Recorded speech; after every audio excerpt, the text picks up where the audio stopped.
কুণ্ডলিনী শক্তি যখন সাধকের জাগ্রত হয় তখন একটা চক্র থেকে আরেক চক্রে যখন যায় সাধক পুরো অনুভব করতে পারে যে মূলাধার থেকে স্বাধিষ্ঠানের চক্র যাচ্ছে।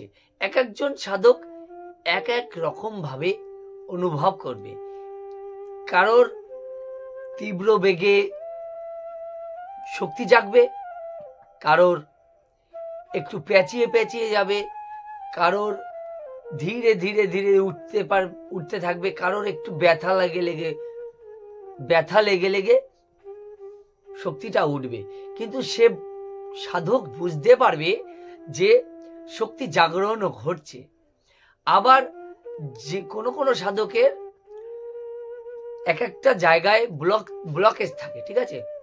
সাধনার অনেক রকম বাধা থাকে, যেরকম ব্লকেজ ভিতরে আমাদের যে তিনটে নাড়ি, এই তিনটে নাড়ির মধ্যে যদি ব্লকেজ থাকে, ঠিক আছে, তিনটে নাড়ি যদি শুদ্ধ না হয়, মানে একটা পথ, একটা শক্তি যাবে, সেই শক্তি চলাচলের পথ যদি পরিষ্কার না হয় তাহলে সেখানে বাধা পেলে কি হবে?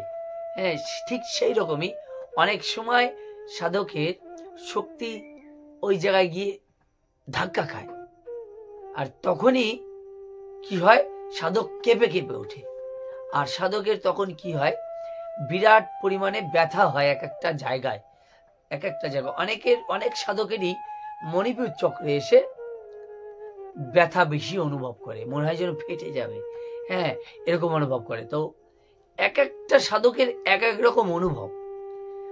তো আবার এমনও কিছু সাধক আছেন যাদের কুণ্ডলিনী শক্তি জাগ্রত হলে কোনো রকম অনুভব হয় না, সে একটা দিব্য আনন্দ অনুভব করে। সে একটা মানে মনটা যেন আনচান করছে, হার্টবিট বেড়ে গেছে, মনটা আনচান করছে, কারোর আনন্দ হচ্ছে, এরকম হয়। কিন্তু বেশিরভাগ সাধকেরই যখন কুণ্ডলিনী শক্তি জাগ্রত হয় তখন মেরুদণ্ডের ভিতরে তার যে সেন্সেশন বা তার যে অনুভূতি, সে একটা দিব্য অনুভূতি এবং আনন্দময় চক্র যখন ফ্লোয়িং করে যাবে বা চক্র যখন প্রবাহিত হবে একটা দিকে, তখন সে একটা আলাদা আনন্দ, সে আনন্দ বলে বোঝানো যাবে না। পিঁপড়ে আস্তে আস্তে উঠলে যেরকম লাগে সেরকম একটা অনুভব, সেই অনুভবটা একদম যে সাধক অনুভব করেছে সেই একমাত্র বুঝতে পারবে। আর তাছাড়া সবাই গল্প মনে হবে, হ্যাঁ, যেগুলো সত্যি কি হয় বাস্তব যে অনুভব করেছে সে নিশ্চয়ই বলবে যে না, এটা হয়। তো তোমরা যারা সাধক, তারা নতুন সাধক ভাবছো কি হয় না হয়, সত্যি অনেক কিছুই হয় যেগুলো অনুভবের দ্বারাই বুঝতে হবে। হ্যাঁ, এটাই হচ্ছে চক্র ফ্লোয়িং, বা চক্র যখন একটা চক্র থেকে একটা চক্রে যাবে তখন একেবারে ডাইরেক্ট অনুভব করা যাবে যে যাচ্ছে। হ্যাঁ, একটা দিব্য অনুভব, একটা দিব্য আনন্দ, হ্যাঁ, সেটা কখনো ভাষায় প্রকাশ করা যাবে না। সুতরাং যার যেখানে ব্লকেজ আছে সেই পর্যন্ত গিয়ে শক্তি আটকে যায় এবং সেখানে গিয়ে বাধাপ্রাপ্ত হয়।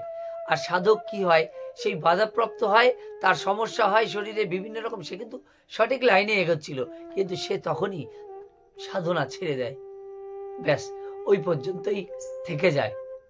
তারপরে যে এগিয়ে যেতে হবে এই পথটাই বেশিরভাগ সাধকের ভুল হয় এবং সে এগোয় না এবং সে সাধনা করে না, কিংবা সঠিক মানুষের চরণে সমর্পণ করতে পারে না। যে মানুষটার চরণে সমর্পণ করে সে নিজেই কিছু জানে না, বেশিরভাগই এরকমটা হয় মানুষের সাথে। তোমরা এই যে অনুভবগুলো বললাম, নিশ্চয়ই তোমরা যারা নতুন সাধক তারা নিশ্চয়ই অনুভব করেছো, কিংবা অনেকে ভাবছো সত্যি কি এটা হয়। তোমরা বিশ্বাস রাখো, নিশ্চয়ই তোমাদের সাথেও একদিন না একদিন এরকম ঘটবে। সেদিন পরম আনন্দ, যে ভিতরে যে শান্তি, যে আনন্দ, সেই আনন্দ তোমরা নিশ্চয়ই পাবে। কিন্তু বিশ্বাস ভক্তি রাখতে হবে। গুরুর চরণে বিশ্বাস আর ভক্তি, গুরুর চরণে যদি বিশ্বাস ভক্তি রাখা যায় নিশ্চয়ই হবে। তোমরা ভালো থেকো।